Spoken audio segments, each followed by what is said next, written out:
It's what the floor's like as well. Oh my god.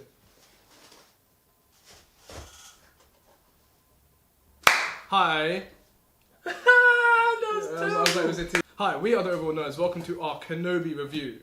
So, when it comes to Star Wars, we're very split because I love Star Wars, and to this day I still love Star Wars.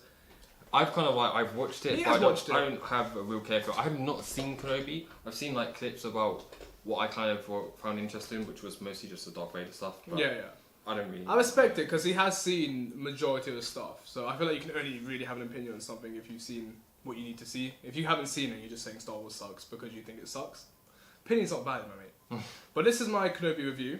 Yeah. So what were your like expectations like overall for the show? I was expecting an isolated Kenobi on Tatooine, you know, maybe contacting Qui-Gon Jinn. So like a Logan type. Yeah, like an old man Kenobi. Yeah, legit like an old man Kenobi. Right.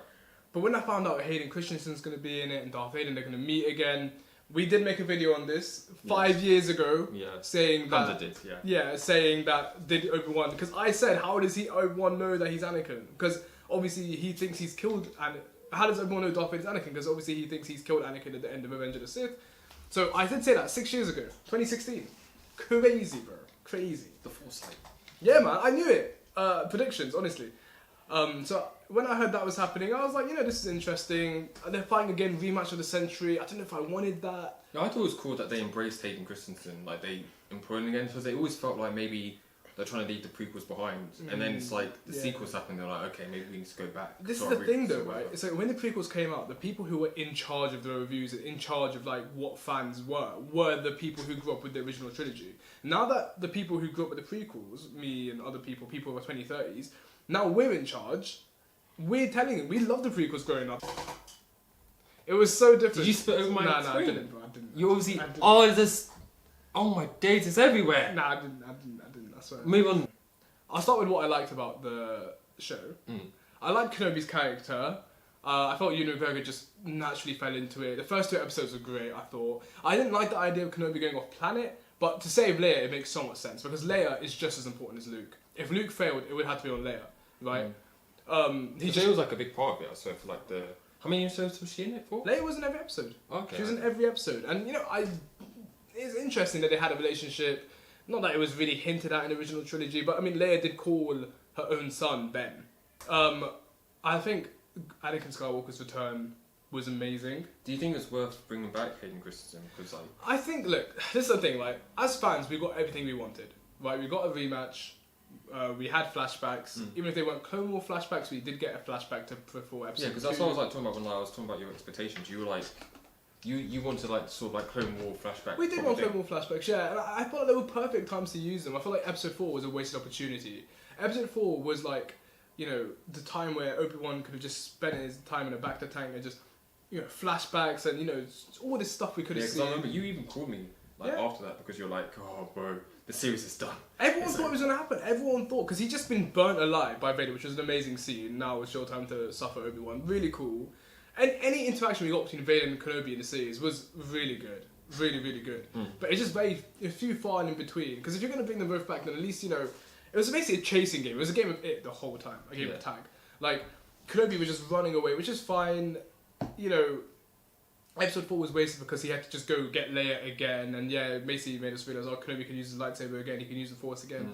Cool, but you know, I feel like we could have got that same level if we just had you didn't feel like it like that impacted the story in like a... It's quite a normal thing with Disney Plus series being, where it's just like, they tend to skip the reason as to why these characters are all of a sudden really powerful and just kind of just make them powerful. Like WandaVision that happened, Kenobi it's happened. But yeah. Even Falcon and Soldier, I mean, he got a little montage, but, you know.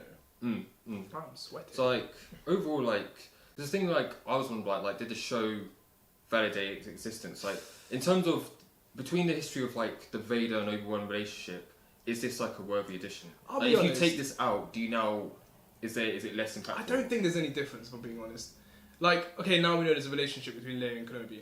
Cool, it's not really referenced, so it doesn't really matter, realistically. The Kenobi ends, right, where basically we thought the series would have started. It ends with Kenobi on Tatooine, in isolation, looking over Luke, talking to Qui-Gon. And that's what we thought was going to happen anyway. So I don't mind if that's what season 2 is about. I feel like season 2 is gonna be the flashback Kenobi season we always wanted, the Obi-Wan Kenobi, as we said, right? Whereas this one was kind of how to get him to that point, because I guess maybe it was justified. Yeah, because I guess Obi-Wan was in a bit of a state, right? And when we meet him in episode 4, he's this wise old man, and we see him in Star Wars Rebels Against Small, he's really powerful. But when we meet him in Kenobi, he's really broken. He's got PTSD. He hates himself because of Anakin. He feels regret. And through this, he's kind of realised, and that final scene between Kenobi and Anakin, where, you know, you see Anakin and you see the helmet's broken, and you see Anakin, and, you know, you're like, oh, damn. He really realises for the first time, damn, that's Anakin inside there. It's like he didn't have that to connect before. And he's like, Anakin, I'm so sorry. Anakin kind of makes him feel less guilty in a way, saying, I saw that scene. I actually like that scene. I think, what's his name? Obi-Wan's actor? Yeah, Ewan McGregor was really good. Like, yeah. The way he was like, I'm sorry, like, you know. It was cool. There's so many levels to it. It's like Anakin, because he had blue eyes, didn't have the Sith eyes. In that one moment when he said, I am not your failure, right, it's like he was trying to... It's weird. It's like the good side of Anakin was literally trying to make Kenobi feel okay about it. Like, but then his sadistic side came in. I love what they're doing with Darth Vader in this Disney series, where they're really making it a Jekyll and Hyde thing, a really split personality. Like, Anakin is trying to get out, but he just can't. Vader's too much. Vader's just too much. And this scene lays nicely into when Obi-Wan does tell Luke, you're a young Jedi called Darth Vader killed. Because Darth Vader just told him, yeah, I killed Anakin, not you. And, you know, that's what he tells Luke, so it lines up.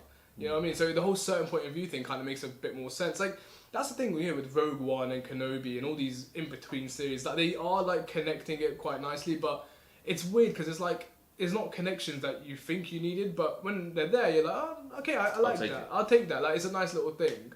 Season 2 will come out. I don't want anything. Yeah, so do you think there should be a season 2? Do you think... Well, now that this has happened, I do want an Old Man Kenobi.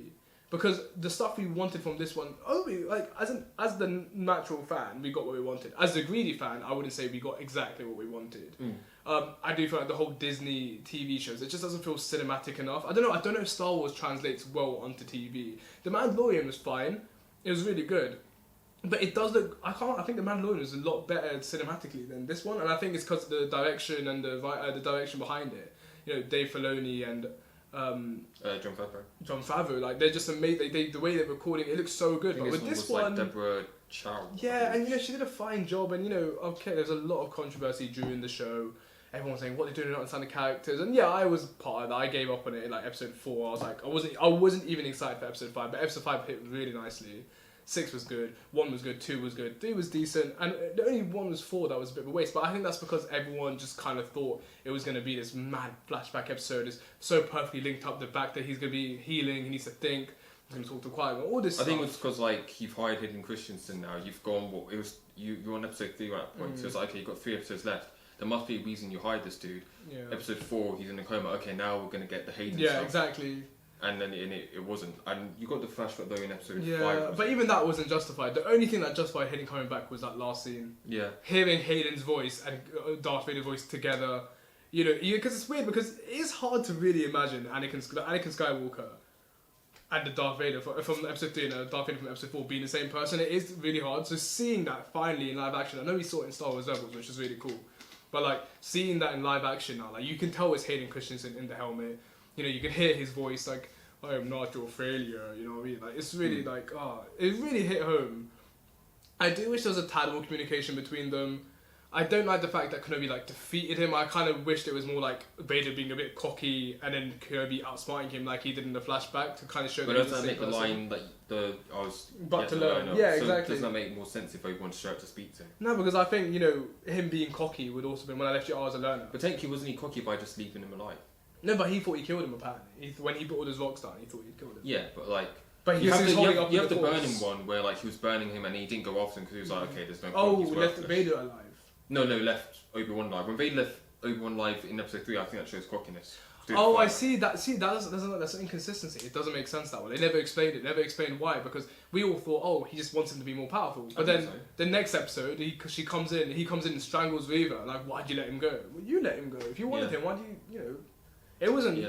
You know, you got an impenetrable. Maybe he does have like a quickie side. So like episode 3 was like, I've beaten him already. I mean, Hayden Christensen did come out and say that that's the reason. It's because he wanted him to be more powerful. Yeah, and then episode 6, he's done the box and stuff. He's like, okay, I've done it. Like, I've already won. Maybe that should have killed him, but Kenobi was holding it up with the Force. Yeah, which was quite cool. And I like the flashback scenes there because it was showing all the hate, like all the sad voice. You can hear Anakin's from Episode 3. You can hear him like all the sadness, but then he starts remembering his purpose. Like he needs to be there for Luke. He needs to be there for Leia. He found a new hope. He found a new hope. His new hope. Yeah, legit, he found it, and like he had to just go for it. And it wasn't about him anymore. It was about the Skywalker children. It was about getting back to Luke, getting back to Leia, making sure they're okay. Doing Anakin justice, like making sure he didn't die in vain, basically. Yeah, exactly. And like, I mean, Luke was the only way. He knew the only way to bring back. I mean, I don't know if he knew to bring back Anakin, but he knew the only way to defeat the Sith was through Luke Skywalker, because he believed that Luke was the chosen one. At that point. Yeah. So like overall, it was a good show. It was a good show. Yeah, it was fine. I'll give it an 8 out of 10. 8 out of 10. Really? I actually would give it an 8 out of 10. Yeah, I don't think it was a terrible show. I think a show like this is cursed by expectations, man. You know what I mean? Like a lot of stuff like Moon Knight had no expectations, bro. So like thinking about though, like moving forward, should Star Wars keep focusing on these like legacy characters, or should they like? Because you look at the Mandalorian, and the Mandalorian was kind of the blueprint for Star Wars TV in terms of that was the big success, and Disney went, okay, all out, we're doing Marvel shows now. They were going to do that anyway, but Mandalorian showed them we can do this. Do you think that shows then they should be doing Mandalorian moving forward, or should they? There's some characters that deserve it and some characters that don't. Boba Fett did not need it. I'm sorry, it was a terrible show. The best episodes didn't even have Boba Fett in it. It was a Luke and Grogu episode. Mandalorian's just good because it's fresh, it's nice. I mean, the sequel trilogy what Disney did, it was too rushed. They didn't know what they were doing, and I really wish they just waited a bit. Right. You know what I mean? Because I'll do a whole other video about that, how the sequel trilogy was wasted. Everything they've done is like, I don't think they've hit something that's like completely out of the park yet, besides The Mandalorian. Right. Like, so that's like, season 1 and season 2 have been the only like successes, and that's on a character that no one knew of. Yeah. So maybe. So I think you're right. Like, it kind of casts. But if you are gonna do a legacy character like Kenobi, then just do it right, because there's so much expectation, man. Like, I'm gonna lie, you knew we wanted Clone Wars flashbacks. Everyone knew that. Everyone knew that. Why would you not? And that's why I think they're saving it, because Hayden Christensen also wants a season 2. But I don't want Vader and Kenobi to meet again now. Because, it's meant to, it shouldn't be like, they're meeting every like couple of years. No. You want like a Grievous Anakin thing. Yeah, more or less. As in, like, he says in episode 4, I haven't felt this presence since last week? Like, no, like, you know what I mean? Like, it's meant to be, he's like, when you saw that Palpatine scene, where Palpatine's like, I basically threatened him, being like, if you can't let go of your past, I'm gonna have to kill you, innit? And he's like, no, I'm fine, like, Kenobi means nothing. By episode 4, he has very much let go of his hate for Kenobi, until he finds him again, but he stopped his search. Even though in Rebels there is a scene where he does say, my apprentice lives, cheekily does less other Jedi such as Kenobi, but, I don't know how much the writers knew about Rebels at that point in time. But overall, I think it was really, really fine. And, I'm looking forward to see what happens next with Star Wars. I don't know. Yeah. We'll see. I think Andor's next. I don't know, we're very much staying in this little 3 to 4 or post 6. They're not really doing anything in between that. Yeah. You're just going to see what happens, innit? Yeah. Let's see what happens. Fair enough. Well, that's enough for that video. If you liked it. Yeah, if you like it, let me know what you thought about the Kenobi series. We have been the Overall Nerds, and out. Bye-bye.